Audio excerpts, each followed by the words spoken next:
Or he will prevail, William Faulkner once said, because he has a soul, a spirit capable of compassion and sacrifice and endurance. Now, even if he had never performed the actions for which he's being recognized here today, Ed Byers would be long remembered for his compassion, his sacrifice, and his endurance. 11 overseas deployments, 9 combat tours, recipient of the Purple Heart twice, Bronze Star with Valor 5 times. About 3 years ago, our nation called on that spirit once again. In Afghanistan, an American doctor, a husband and father of 4 children who was working to bring health care to the Afghan people, was driving down a rural road. Gunmen surrounded his car and took him hostage. They tied his hands and marched him into the mountains. The days went by. In a remote valley, in a small single-room building surrounded by Taliban, he lost all hope. I was certain he thought I was about to die. His captors told him, "The Americans are not coming for you." Well, they were wrong.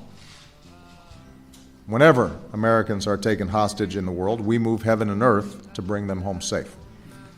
We send some thunder and some lightning.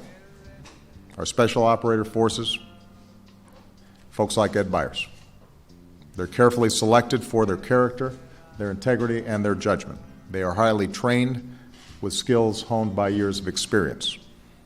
And they willingly volunteer for missions of extraordinary risk like this one. In this case, there was reason to believe that a Taliban commander was on his way to take custody of the American hostage and move him into Pakistan. So time was of the essence. From a remote forward operating base, Ed and his joint team geared up, boarded their helos, and launched.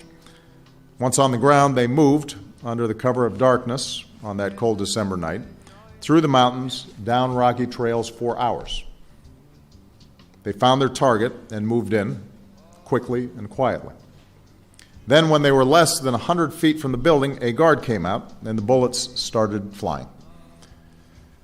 Our SEALs rushed to the doorway, which was covered by a layer of blankets.